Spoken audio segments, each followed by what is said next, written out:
யார் மேடம்? உள்ள வாங்க. என்ன மேடம், என்ன விஷயமா வந்திருக்கீங்க? உட்காருங்க மேடம். நீங்க தான் அந்த மேனேஜரா? எஸ் மேடம், கோடீஸ்வரி ஹோட்டலுக்கு நான் தான் மேனேஜர். ஓ அப்படியா, சரி சரி. ஒரு பெரிய ஆர்டர் கொடுக்க வந்திருக்கேன். என்ன மேடம் சொல்றீங்க, பெரிய ஆர்டரா? ஆமா, 10,000 பேருக்கு சமைக்கணும். எங்க கார்மெண்ட்ஸ் ஓபன் பண்ணி 25 வருஷம் ஆக போகுது. அத நாங்க பெருசா கிராண்டா கொண்டாடலாம்னு இருக்கோம். அதுக்கு தான் 10,000 பேருக்கு சாப்பாடு ஆர்டர் கொடுக்க வந்திருக்கேன். இல்ல மேடம், இப்போதைக்கு நாங்க எந்த ஃபங்க்ஷனுக்கும் சமைக்கிறதுக்கு ஆர்டர் எடுக்கிறதே இல்ல. ஏன், எதுக்கு ஹோட்டல் இழுத்து மூட போறீங்கள? இல்ல மேடம், இப்போதைக்கு எந்த ஆர்டரும் வேண்டான்னு எங்க கோடீஸ்வரி மேடம் சொல்லியிருக்காங்க. ஏன்னா கேஸ் தட்டுப்பாடா இருக்குல்ல, அதனால ஹோட்டல்ல வந்து சாப்பிட்றவங்களுக்கு மட்டும்தான் ஃபுட்டு கரெக்டா ரெடி பண்றாங்க. அதுக்கு மேல வெளியே கொடுக்கற அளவுக்கு இப்போதைக்கு செய்ய வேண்டாம்னு எல்லார்ட்டையும் சொல்லி வச்சிருக்காங்க மேடம். அதனால இந்த ஆர்டர் நாங்க எடுக்கிறதா இல்ல. நீங்க வேற ஹோட்டல்ல போய் ஆர்டர் கொடுங்க. நல்லா இருக்கு இந்த கதை. வீட்ல போய் கேட்டதுக்கு இந்த பியோதி எடுப்பா ஹோட்டலுக்கு வரனா? மேடம், இப்படி இன்டிசென்ட்டாலாம் பேசாதீங்க மேடம். என்ன ப்ராப்ளம் உங்களுக்கு? இங்க பாருங்க, இந்த ஹோட்டல் முதலாளி இருக்கால இந்த சரோஜா, அவளை எனக்கு நல்லா தெரியும். ஓகே மேடம், தெரிஞ்சுக்கோங்க. அதுக்கு என்ன இப்போ? அதுக்கு என்னையா, அவதான் பெருசா பில்டப் போட்டா என்கிட்ட. 10,000 பேருக்கு என்ன, லட்சம் பேருக்கு கூட என் ஹோட்டல்ல போய் சொல்லி சமைச்சு தருவாவேன்னா, இப்போ என்னமோ 10,000 பேருக்கு ஆர்டர் எடுக்க முடியாதுன்னு சொல்றியே? எதுக்கு அவ என்கிட்ட பில்டப் போட்டா? ஆனா வந்துட்டு நீ ஓவர் ஆட்டம். அவளாலலாம் ஒண்ணுமே செய்ய முடியாதுன்னு எனக்கு அப்பவே தெரியும். இப்படி பில்டப் போட்டதை விட்டு தெரியான்னு நினைச்சேன். அது கரெக்டா தான் இருக்கு. இந்த விஷயத்தை ஊர் முழுக்க போஸ்ட் அடிச்சு ஒட்டி ஒருத்தரையும் இந்த ஹோட்டல் பக்கமே வர விடாம பண்ணி. இங்க பாருங்க மேடம், இப்போ ப்ராப்ளம் இருக்கிறதுனால தான் மேடம் எந்த ஆர்டரும் எடுக்க வேண்டாம்னு சொல்லியிருக்காங்க. மற்றபடிக்கு கோடீஸ்வரி மேடம் சொன்னது எல்லாமே உண்மைதான். எவ்வளோ ஆர்டர் வந்தாலும் நாங்கள் எடுக்க தான் செய்வோம் மேடம். என்னென்ன ஆர்டர் பண்றாங்களோ அது கரெக்டாக டெலிவரியும் பண்ணுவோம். இப்போ எங்க சூழ்நிலையை புரிஞ்சுக்கோங்க மேடம். உங்க வீட்டு ஃபங்க்ஷனுக்கு சமைக்கணும்னா ஈவெண்ட்டுக்கு சமைக்கிறவங்க இருக்காங்க, அவங்கள போய் கான்டாக்ட் பண்ணுங்க மேடம். அவங்க வீட்டுக்கே வந்து சமைச்சு கொடுப்பாங்க. அவங்க என்னென்ன கேட்குறாங்களோ அதை வாங்கி கொடுத்துட்டீங்கன்னா சூப்பரா சமைச்சு தருவாங்க. இங்க பாரு, அதெல்லாம் நீ எனக்கு சொல்லி கொடுக்க வேண்டிய அவசியம் இல்லை. எனக்கு எங்க ஆர்டர் கொடுக்கணும், எப்படி கொடுக்கணும்னு எல்லாம் தெரியும். மேடம், கொஞ்சம் மரியாதையா பேசுங்க. நான் இங்க மேனேஜர். மேனேஜர்னா உனக்கு மரியாதை கொடுக்கணுமா? நான் இந்த ஹோட்டல் முதலாளியே வாடி போடின்னு பேசுவேன். நீ என்ன பெரிய ஆளா? எனக்குலாம் நீ ஒரு சுண்டக்கா மாதிரி. மேடம், இந்த மாதிரி பேசுறதா இருந்தா வெளியே போங்க மேடம். போக முடியாது. செக்யூரிட்டிட்ட சொல்லி கழுத்தை பிடிச்சு வெளியே தர சொல்லிடுவேன் மேடம். தள்ளிடுவீங்களா? என்னை தள்ளிடுவீங்களா? எல்லாத்தையும் ரெக்கார்ட் பண்ணி போலீஸ் ஸ்டேஷன்ல கொடுத்துருவேன். உங்க ஹோட்டல் முதலாளி தான் நீ ஆர்டர் கொடுக்க போன்னு சொன்னீங்க. நீ என்னடா ஆர்டர் வாங்க மாட்டே, கழுத்தை பிடிச்சு வெளியே தள்ளுவீங்க. இதுதான் நீங்க ஹோட்டல் நடத்துற லட்சணமா? வரவியலெல்லாம் மதிக்கிற லட்சணம் இதானா? மேடம், நீங்க மட்டும் கரெக்டா பேசுறீங்களா மேடம்? என்னைய வா போன்னு பேசுறீங்க. கோடீஸ்வரி மேடமையும் கொஞ்சம் கூட டீசென்டே இல்லாம பேசுறீங்க. உங்க பேச்சு மட்டும் சரியா இருக்கா மேடம்? நான் அப்படிதான் பேசுவேன். அதுக்காக நீ அப்படி பேசுவியா? மேடம், நான் எதுவுமே பேசல மேடம். உங்களை வெளியே தான் போங்கன்னு சொன்னேன். இங்க ஆர்டர் எடுக்க மாட்டேன்னு சொன்னா நீங்க வெளியே தானே போகணும். போக முடியாது. நான் இங்க தான் ஆர்டர் கொடுப்பேன். அந்த கோடீஸ்வரி சரோஜா இப்ப இங்க வந்து ஆவணும். வீட்டுக்கு போயிட்டு ஆர்டர் எடுத்துக்கன்னு சொன்னேன். பெரிய இவளாட்ட ஹோட்டலுக்கு போ, அங்க எவ்வளவு நாள் ஆர்டர் கொடுன்னா. இங்க வந்தா நீ என்னடானா உன் இஷ்டத்துக்கு பேசிட்டு இருக்க. நான் எவ்வளவு பெரிய கஸ்டமர், என்னை நடத்துற லட்சணம் இதானா? இப்பவே நான் போலீஸ கூட்டி இங்க நடக்கிறதெல்லாம் ரெக்கார்ட் பண்ணி மீடியாக்கு கொடுக்கறேன். அதுக்கு வர ஒரு ஈ காக்கா கூட இந்த பக்கம் வராது. மேடம், ஏன் மேடம் இப்படி எல்லாம் பேசுறீங்க? ஆர்டர் எடுக்க முடியாதுன்னு சொன்னா போக மாட்டீங்களா? சும்மா எதுக்காக உட்காந்து பிரச்சனை பண்ணிட்டு இருக்கீங்க? போங்க மேடம். போக முடியாது. மேடம், நான் செக்யூரிட்டியை கூப்பிட வேண்டியிருக்கோம். நீ யார வேணாலும் கூப்பிடு. நான் செல்லுல படம் பிடிச்சி டிவி ஸ்டேஷனுக்கு கொடுக்கேன். அதுக்கு வர ஒருத்தர் கூட இந்த பக்கம் வர மாட்டாவே. மேடம், நீங்க மட்டும் தான் போலீஸ்க்கு போவீங்களா? நாங்களும் போலீஸ்க்கு ஃபோன் பண்ணுவோம். பண்ணி போலீஸ் வரட்டும். அப்பதானே இந்த ஹோட்டலுக்கு யாருமே வர மாட்டாவே. பண்ணு, நானும் போலீஸ்காரன் வீட்டை பேசணும். இந்த ஹோட்டல் நடத்துற லட்சணமே சரியில்லை. வீட்டுக்கு போனா ஹோட்டலுக்கு போங்க, ஹோட்டலுக்கு வந்தா வெளியே போங்காவே. புதுசா பணம் கொட்டி இருக்குல்ல, அதான் அவளுக்கு யாரையும் மதிக்க தெரியல. அவ வச்சிருக்க ஆளுகளுக்கு யாரையும் மதிக்க தெரியல. தலைக்கால் புரியாம தான் நல்லா ஆடுறியே. மேடம், என்ன மேடம் ப்ராப்ளம் உங்களுக்கு? வெளியே போங்க. ஆர்டர்லாம் எடுக்க முடியாது. முடியாது, என்னால வெளியே போக முடியாது. அந்த சரோஜாவை நான் இப்ப பார்த்தே ஆவணும். அவதான் என்னை இங்க வர சொன்னது. போயிட்டே அவளை வர சொல்லு. இல்ல போன் பண்ணி இப்பவே கூப்பிடு. இது பாருங்க மேடம், கோடீஸ்வரி மேடம் ரொம்ப பிஸியா இருக்காங்க. அவங்களை இப்போ டிஸ்டர்ப் பண்ண முடியாது. என்ன பிஸி? அடுப்பாங்கரையில கரண்டி பிடிச்சு சமைச்சிட்டு கிடக்காளோ? தெரியும், அவள அந்த வேலைக்கு தான் ஆவான்னு. வெளியே தான் பில்டப். என்னவோ நான் மேனேஜரை வச்சிருக்கேன், வேலைக்காரவியல வச்சிருக்கேன், அவியல வந்து சமைச்சு தருவாவன்னா. இப்போ ஹோட்டலுக்கு கரண்டி பிடிக்க வந்துட்டாளோ? என்னதான் ஊர் குருவி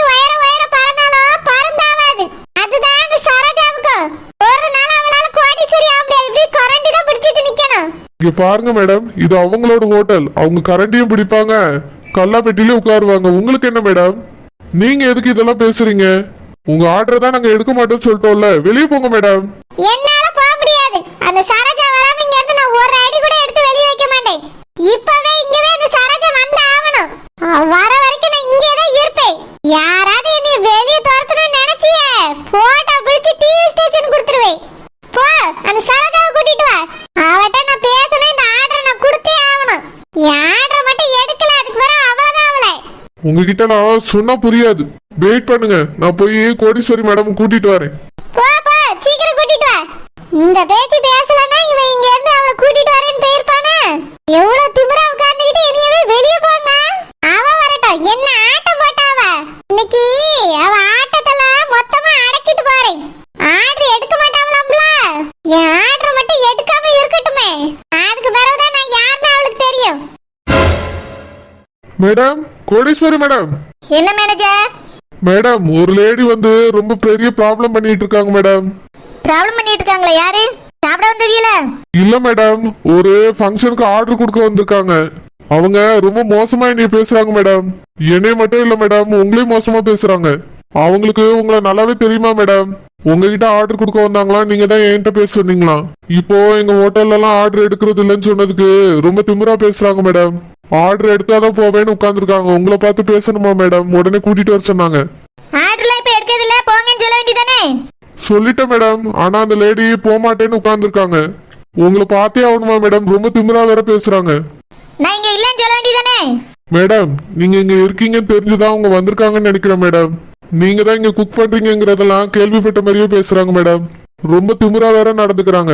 ஓஹோ, யாருன்னு இப்பதானே தெரியுது. இது அவளாதான் இருக்கும். மேனேஜர், நீங்க இங்க இருந்து கொஞ்சம் பாத்துக்கிடுங்க. நான் போய் அந்த அம்மாட்ட பேசிட்டு வரேன். Okay madam. ஏ நெட்ட மாதிரி. Yes madam. இதுக்கு மேல என்ன காய்கறி கொடுத்து வெட்ட சொல்லாங்க மேடம். இது வரைக்கும் வெட்டின வெட்டிலேயே எனக்கு வெட்டு வந்துட்டு. உன்னை இப்ப காய்கறி வெட்ட கூட இல்ல. ஒரு முக்கியமான ஆளை பார்க்க போறோம், வாங்க கூட. முக்கியமான ஆளா? யார் மேடம்? என் கூட வா, உனக்கே தெரியும். ஐனி, இவியல பாக்கத்தான் என்னை கூட்டிட்டு வந்தீங்களா? இதுக்கு நான் பச்சை மிளகாய் வெட்டிருப்பேன் மைனி. இது அதை விட எல்லாம் காட்டம் அதிகமா இருக்கும். ஏய், என்ன? நான் எங்க மைனிட்ட பேசிட்டு இருந்தேன். பேசுவா, நல்லா பேசுவா. என்ன சரோஜா, மறுபடியும் கரண்ட் பிடிக்கிற வேலைக்கு வந்துட்டியாமே கேள்விப்பட்டேன். ரொம்ப பாவமா இருக்கு உன் நிலைமையை யோசிச்சு பார்த்தாலே. என்னை பத்தி நீங்க எதுக்கு பாவப்படுறிய? பாவப்படுற அளவுக்கு இங்க என்ன நடந்துச்சு அப்படி? இல்ல சரோஜா, கரண்டியை பிடிச்சு நீயே கிண்டிட்டு இருக்கியாமே கேள்விப்பட்டேன். கோடீஸ்வரி ஆனாலும் கோபுரத்துக்கு போனாலும் கடைசியில இந்த நிலைமைக்கு தான் வந்தாகணும். ஏன்னா நீ பிறந்த பொறப்போ வளர்ந்த வளப்போ அப்படி. என்னாலும் அந்த கரண்டியை தான் பிடிச்சிட்டு கிடக்கணும். வாய் மூடுங்க. என்னை பொறுத்த வரைக்கும் செய்யும் தொழிலே தெய்வம். என் தொழிலுக்கு ஒரு பிரச்சனை வராம இருக்கணும்னா நானே இறங்கி வேலை செய்வேன். இதுக்காக நீங்களாம் அவ்வளவு தூரத்துல இருந்து வந்து கிண்டல் பேச வராண்டாம். இப்ப எதுக்காக வந்திருக்கீங்க? அது நீ ரொம்ப கஷ்டப்படியான்னு கேள்விப்பட்டேன். அதான் சரி ஒரு ஆர்டரை கொடுத்து உன்னை முன்னேற்றி விடலாமேன்னு வந்தேன். இங்க பாருங்க, இந்த டைம்ல எந்த ஆர்டரும் நாங்க எடுக்கதில்ல. இங்க வரவங்களுக்கு சாப்பாடு செய்யறதே ரொம்ப கஷ்டமா இருக்கு. ஏன்னா சிலிண்டர் தட்டுப்பாடா இருக்குன்னு உங்களுக்கு தெரியும்னு நினைக்கிறேன். சும்மா டைம் வேஸ்ட் பண்ணாண்டாம். நீங்க கிளம்பலாம். அப்படிலாம் எப்படி உடனே கிளம்ப முடியும்? நீ தானே வீட்ல வச்சு ஆர்டர்லாம் வாங்க மாட்டே, ஹோட்டல்ல போய் கொடுங்க வாங்கிடுவாங்கன்னு சொன்னா. அதனால தான் ஹோட்டலுக்கு வந்திருக்கேன். இங்க வந்தா வேற மாதிரி பேசிட்டு இருக்கா. என்ன உன் ஹோட்டலை இழுத்து மூட போறியோ? அதனால தான் ஆர்டர்லாம் எடுக்க மாட்டேன்னு சொல்லிட்டு இருக்கியோ? உனக்கு இவ்வளவு சீக்கிரம் இந்த மாதிரி ஒரு நிலைமை வரும்னு நான் நினைச்சு பார்க்கல.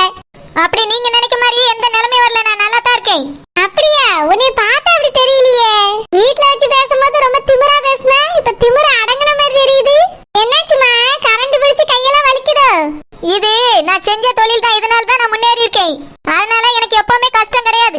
இன்னைக்கு நான் ஏன் இவ்வளவு கஷ்டப்பட்டு வேலை செய்யறேன்னு தெரிஞ்சுக்கிடுங்க. இங்க இருக்க குக்குங்களுக்குலாம் கேஸ் ஸ்டவ்ல சமைச்சுதான் பழக்கம். விறகடுப்புல எப்படி சமைக்கிறதுன்னு கத்து கொடுக்கறேன், கூட நின்று நானும் பாத்துக்கிட்டு இருக்கேன். ஏன் கரண்ட் பிடிச்சி தேவைப்பட்டா நான் சமைப்பேன். இதுக்காகலாம் அங்கே இருந்து இங்க வந்து நீங்க நக்கல் பண்ணணும்னு அவசியம் கிடையாது. எனக்கு இதுல எந்த கூச்சமும் வெக்கமும் கிடையாது. வெளியே போங்க, ஆர்டர்லாம் எடுக்க முடியாது. ஐயோ பாவம், ஒரு 10,000 பேருக்கு கூட சமைக்க முடியாத நிலைமைக்கு வந்துட்டீ சரோஜா. உன்னோட இந்த நிலைமையை பார்க்கும்போது மனசுக்கே ரொம்ப வருத்தமா இருக்கு. என்ன செய்ய, உன் நிலைமை அப்படி. மைனி, ஒரு வார்த்தை சொல்லுங்க, வெளியே கொண்டு போட்டு வந்துடுறேன். உங்களால இப்ப எதுவுமே முடியாது. நீ தூக்கி வெளியே தான் போட முடியும். எங்க வீட்டு ஃபங்க்ஷனுக்கு சமைச்சா போட முடியும். ஐயோ பாவம், 10,000 பேருக்கு சமைக்கணும்னு சொன்னதுக்கு எனக்கு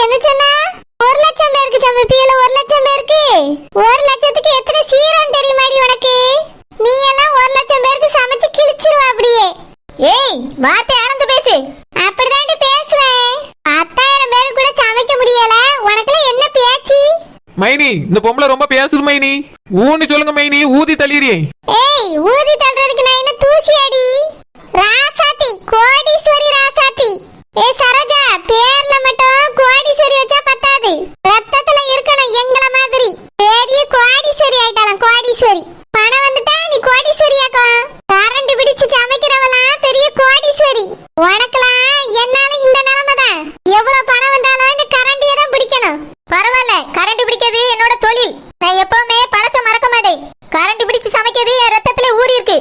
அதனால நான் இதை எப்பவுமே கேவலமா நினைக்கவும் மாட்டேன். இந்த மாதிரி பேசிட்டு என் முன்னாடி உட்கார்ந்துருக்காங்க, எழுப்பி வெளியே போங்க. போறேன்டி போறேன். போய் வெளியே எல்லாத்தையும் என்ன தெரியுமா சொல்லுவேன்? இந்த ஹோட்டல்ல ஒண்ணுமே சரி கிடையாது, ஒரு 10,000 பேருக்கு கூட சமைச்சு தர வக்கு இல்லைன்னு சொல்லுவேன். போஸ்டர் அடிச்சு ஒட்டுவேன். பாக்குறியாடி? திறமை இருந்தா என்ன வேணாலும் ஒட்டிக்க. இங்க இருந்து மரியாதையா கிளம்பிரு சொல்லிட்டேன். ஏய், நீ அன்னைக்கு சொன்னால ஃபங்க்ஷனுக்கு சமைச்சு தரேன்னு. சமைக்க முடியுமா முடியாதா? உன் தோல்வியை ஒத்துக்க. நான் தோத்து போகவும் மாட்டேன். இப்போதைக்கு முடியாது, ஃபியூச்சர்ல வேணா பாப்போம். ஃபியூச்சர்ல 10,000 பேர் கூட சமைக்க வக்கில்ல, நீ ஹோட்டல் நடத்துறியோ? ஏய் வாய மூடு. யாராலடி 10,000 பேருக்கு சமைக்க வக்கில்லங்க? என்னால 10,000 பேருக்கு இல்ல, லட்சம் பேருக்கு கூட சமைக்க முடியும். உன் கார்மெண்ட்ஸ் ஃபங்க்ஷனுக்கு சமைச்சு தரணும், அவ்வளவுதானே? சமைச்சு தாரேன்டி. என்னெல்லாம் சமைக்கணும் மட்டும் சொல்லு. வெஜ் மீல்ஸ்னா ஒரு இலைக்கு 150 ரூபா. சரி, யாருக்கு வேணும் வெறும் அந்த வெஜ் மீல்ஸ்? எனக்கு ரிச்சான 30 ஐட்டத்தோட நான்வெஜ் மீல்ஸ் வேணும். ஸ்வீட்ஸ் அண்ட் டெசர்ட் வேணும். ஐஸ்கிரீம்ஸ் இருக்கணும். இந்த மாதிரி பெரிய ரிச்சான ஃபுட் தான் வேணும். எப்படியே 30-40 ஐட்டம்ஸ்க்கு மேல இருக்கணும். அதுக்கு எவ்வளவு ஆகும் சொல்லுடி. அப்படியா? சரி கணக்கு போட்டு சொல்லியே, கொஞ்சம் வெயிட் பண்ணுங்க. போடு கணக்கு போடு. சாப்பாடு மட்டும் நல்லா இல்ல, அதுக்கு வரவுதான் தெரியும் நான் யாருன்னு உனக்கு. ஹலோ முக்காடாண்டி, எங்க ஹோட்டல்ல சாப்பாடு எப்பவுமே தரம் குறையாது. பாப்போண்டி பாப்போம். நான் கொடுத்த ஆர்டர்ல ஏதாவது குறை இருக்கட்டும், அதுக்கு வரவுதான் நான் யாருன்னு தெரியும் உங்களுக்கு. போட்டோ பிடிச்சி எல்லாத்தையும் டிவி ஸ்டேஷன் கொடுத்துருவேன். ஓஹோ, அப்படியே நாங்க உலகம் முழுக்க அப்ப ஃபேமஸ் ஆயிடுவோம். நான் அன்னைக்கு பார்த்து கொஞ்சம் நல்லா ட்ரெஸ் பண்ணிட்டு வரணும். எப்ப சூர்யா? என்னம்மா? ஒரு 30-40 ஐட்டத்தோட ஒரு ஃபுல் மீல்ஸ் ஒரு நபருக்கு செய்யறதுக்கு எவ்வளவு பாவம்? வெஜ்ஜா நான்வெஜ்ஜாமா? நான்வெஜ் பா. தோ ஒரு நிமிஷம் இருங்கம்மா, கணக்கு போட்டு சொல்லிடுறேன். உனக்கே கணக்கு போட தெரியாம உன் மாவன்ட்ட கேட்டிருக்கா போல. ஹலோ, நீங்க வாயை மூடிட்டு இருங்க. உங்களுக்கு என்ன எவ்வளவு அமௌண்ட் ஆகும்னு சொல்லணும், அவ்வளவுதானே? என் மகனுக்கு தான் எல்லாம் தெரியும், மேனேஜருக்கு தெரியும், கேட்டு சொல்லி. மைனி போன ஸ்பீக்கர்ல போடுங்க மைனி, எல்லாரும் கேட்கலாம்ல. என்ன சொல்லியா நீ? இந்த போடி. அம்மா. சொல்லுப்பா சூர்யா. அம்மா, கணக்கு போட்டா 2,500க்கு மேலதான் வருது. 2,500 ரூபா தானே பிச்சை காசு. கொஞ்ச நேரம் வாய் மூடிட்டு நான் பேசிட்டு இருக்கேன்ல. எப்ப சூர்யா? சொல்லுங்கம்மா. 2,500 ரூபா 10,000 பேருக்கு சாப்பாடு போடக்கு எவ்வளவு பாவம்? அம்மா, 10,000 பேருக்கு 2.5 கோடி ஆகுதுமா. என்னது 2.5 கோடியா? 10,000 பேருக்கு சமைக்கிறதுக்கு 2.5 கோடி ரூபாயா? அம்மா, அவ்வளவு ரூபாய்க்கு நான் எங்க போய் தொலையே? என் புருஷன்ட்ட கேட்டா என்ன சொல்லுவாரோ தெரியலையே. ஒரு ஃபங்க்ஷனுக்கு 10 லட்சம் இல்ல ஒரு 15 லட்சம் தான் அவன் நினைச்சிட்டு நான் வந்தேன். இவனே 2.5 கோடி 3.5 கோடின்னு கதை விடியா? அவ்வளவு காசுக்கு நான் எங்க போறது? என் புருஷனுக்கு தெரிஞ்சா நீ செருப்பால அடிப்பாரு. இப்ப என்ன செய்ய? சூர்யா, வந்திருக்க கஸ்டமர்ட்ட அதை சொல்லிடுவாப்பா. 2.5 கோடி மட்டும் தானே, வேற ஏதாவது எக்ஸ்ட்ரா ஆகுமா? அம்மா, சாப்பாடுக்கு மட்டும்னா அவ்வளவுதான் ஆகும். மற்றபடி அந்த லொகேஷன்ல நம்ம டெலிவரி பண்றதா இருந்தா எக்ஸ்ட்ரா ஆகுமா? அப்புறம் நம்மளே ஆள் விட்டு பரிமாறணும்னா அதுக்கு தனியா ஆகும். அப்புறம் அந்த சாப்பாடுலாம் போட்டு கொடுக்கறதுக்கு பாத்திரங்களுக்கு தனியா காசு ஆகும். அப்புறம் அந்த இடத்துல ஏதாவது டெக்கரேஷன் பண்ணணும் அப்படின்னா அதுக்கு தனியா ஆகும். இதுல எதெல்லாம் வேணும்னு கேட்டுட்டு எனக்கு சொல்லுங்கம்மா, நான் லிஸ்ட் அனுப்புறேன். சரிப்பா சூர்யா. என்ன என் மகன் சொன்னது கேட்டியல இல்ல நான் தனியா சொல்லணுமா? கேட்டேன், எல்லாத்தையும் கேட்டேன். 2.5 கோடி ரூபா ரொம்ப அநியாயமா தான் இருக்கு. இப்ப ரெண்டாவது என்னென்னமோ சொன்னானே, அதுக்கு என்ன 1 கோடி ரூபா சொல்லுவானே? இப்படி கோடி கோடியா வாங்கிதான் நீ இவ்வளவு பெரிய கோடீஸ்வரியா இருக்கியா? இங்க பாருங்க முக்காடாண்டி, ரொம்ப பேசியவங்களுக்கு இந்த மாதிரி தான் ஆகும். ஆமா, உங்கள மாதிரி ரொம்ப பேசுறவங்களுக்கு இந்த மாதிரி தான் ஆகும். நார்மலா ஒரு சாப்பாடுனா வெறும் 150 ரூபா தான். வெஜ்ஜுக்கு 150, நான் வெஜ்ஜுக்கு 300, அவ்வளவுதான். அதான் நீங்க தான் போட்டியில ஒரு லிஸ்ட் 30 ஐட்டம் வேணும், 40 ஐட்டம் வேணும். நீ இதுக்கெல்லாம் இப்படிதான் ஆகும். என் மகன் பார்த்து கம்மியா தான் போட்டிருப்பான். இதே வேற யாரும் போட்டிருந்தாவனா 5 கோடி ஆயிருக்கும். என்ன ஆர்டர் கொடுக்குறீங்களா? அட்வான்ஸ் 2 கோடி கொடுங்க. ஏன்னா உங்களை எல்லாம் நம்ப முடியாது. மிச்சத்தை நான் பிறகு வாங்கிக்கிட்டேன். ஆர்டர் கொடுத்துட்டு சமைச்சு பிறகு வேண்டான்னு கூட உங்களை மாதிரி ஆட்கள்லாம் சொல்லுவிய. அதனால பணத்தை கொடுங்க, நான் நம்பிக்கையோட புக் பண்ணிக்கிறேன். என்ன முக்காடாண்டி, எங்க மைனி கேட்கவில்ல? வாய் பேச முடியாம வாய் அடைச்சு போய் உட்காந்துருக்கீல. என்ன சொல்லுங்க. என் மகன் ரெண்டாவது கேட்டானே, அதுல என்னென்னலாம் வேணும்னு சொல்லுங்க. இப்பவே லிஸ்ட் வந்துரும். பில் போட்டு சொல்லிடுவா. 2 கோடி அட்வான்ஸ் தாங்க. தாங்க சீக்கிரம் தாங்க, எங்க மைனி டைமை வேஸ்ட் பண்ணாதங்க.